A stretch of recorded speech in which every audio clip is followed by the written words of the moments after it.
30 years, little less than that, 25 years, to discover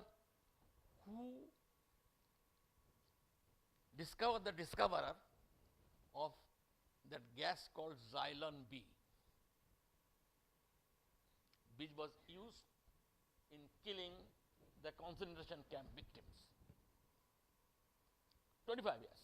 It was when I was in Germany, accidentally I found some leads to that and discovered that, and I found also an essay on that scientist, that he is the one who always, the discoverers of destructive science is always invisible. Actually, the discovery of destructive sciences are all orphans. If it is bad science or destructive science or murderous science, it is always institutions or countries. It is Nazi Germany, who, or Fascist Italy, which used mustard gas for the first time in Ethiopia, or it is multinational corporations, or it is military industrial complex, but never individuals. They are hidden. Now this is very important, and I think it has something to do with the concept of responsibility, which I have already discussed. Because the scientist's job is to discover. It is your job to decide whether somebody else's job to decide whether it is it is ethical or unethical. And this has got the whole lot. I mean, A.K.N. Reddy, she knew him well. He used to tell a story. I heard it from him. I don't remember if I don't know the full instructor, because one of the names I think I've forgotten now. That 3 scientists, while America was building its nuclear weaponry and going to bomb Japan, made a mathematical calculation at which level, if you detonate the bomb,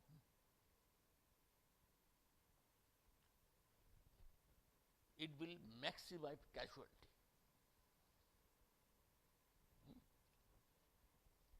These 3 scientists went to Norbert Wiener at MIT, who is the father of modern cybernetics, and said, we have made this calculation.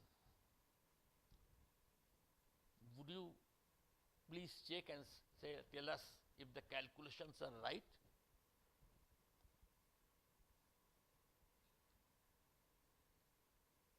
Wiener said, please keep me out of this. I don't want to do it.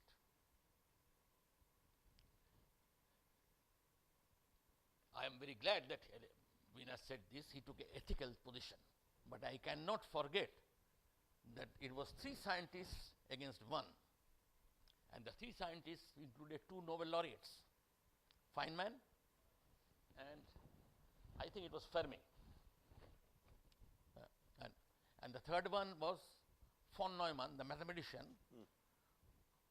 who did not have a Nobel Prize because there is no Nobel Prize in mathematics. He is considered one of the greatest scientists of 20th century, the greatest mathematician of 20th century. I am told that he had Nobel had endowed a Nobel Prize in mathematics, but his wife fell in love with a mathematician, so he withdrew the grant. But if this distinguished scientist could not be persuaded on their own spontaneity to think of the ethics of it, because they also insisted. If you read Admiral Lehigh, who was in the same committee,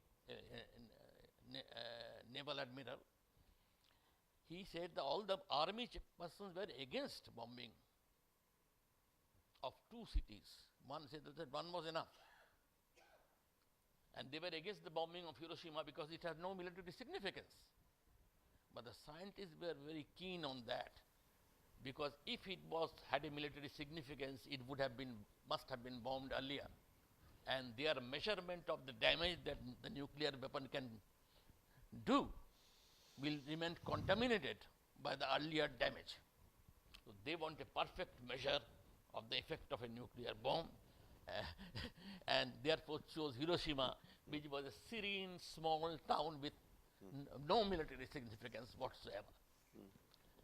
I say this because this knowledge system, let us not beat about the bush, this modern knowledge system is complicit with every knowledge system has entered, percolated into and seeped into the consciousness of every country in some way or other. And I do believe that the issues we are going to raise today are deeply intertwined with this way of looking at things, of splitting ethics, aesthetics, and truth. Thank you very much. That's enough from the. So, I think there's been significant provocation.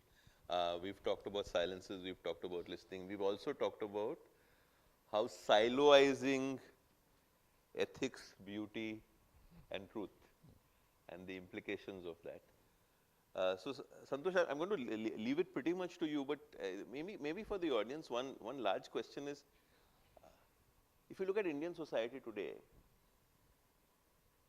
why does it need a new imagination?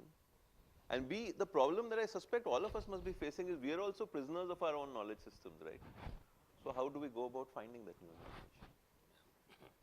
Well, let me begin by thanking you for inviting me here. I'm a little perplexed and thankful both. As to what I'm doing here, so that apart from Chandrika takes the credit. I know. Apart from vastly kind of lowering the average of the intellectual and scholarly quotient on this panel, I'm kind of struggling to think of a reason. But I'm thankful because at least this way I get an opportunity to listen to the people on the stage. So thank you. Let me respond to that question of the need for a new imagination. I mean, I find it interesting and a paradox of our times when that in a world that is saturated with information and a highly democratized access to information and to forms of knowledge, how contentious the idea of truth has become, and how that to me seems just like it's quite fascinating as to how the two seem to coexist. That we live in a world where we have now, I mean, if you think about the internet and you think about the access, the mobile phone, if you just think about it in a living everyday sense, the kind of access that we have to different forms of knowledge, that access has produced this kind of a great crisis, in fact, of the fundamental unit in many ways of knowledge, and has given rise to questions about ideas of democracy. It has given rise to this whole kind of a politics today, where in a sense where we are going back atavistic urges of a kind, a certain form of primitivism that we see around us, which seems to be kind of coexisting with this vastly enhanced access to knowledge. And to me that points to certainly a question of saying that how have we understood knowledge and what are we doing with it? Even the questions of the day, you look at a problem like climate change and how difficult that it is to kind of wrap our arms around it. Apart from the fact that politically there is a small but powerful group of people who deny that phenomenon. Apart from that, even for those who grasp it, in a sense for a modern response to an idea of an a problem of any ecological scale is often incomprehension and a great struggle to come to terms with it. The kind of problems that in fact traditional societies have instinctively grasped and found great comfort with. And I think in a larger sense the idea of any form of a ecological I mean, even to understand the human body, for instance, which is an open, complex ecological system, to grasp it through reductive sort of modes of knowledge, and even today to find it very difficult to grasp the entirety and the wholeness of a system of that kind. And I think this kind of the kind of knowledge that fragments, that reduces, that in a sense sort of creates a schism between our experienced life and our sort of understood life, what we and I think that is a problem that certainly I think confronts us, and where therefore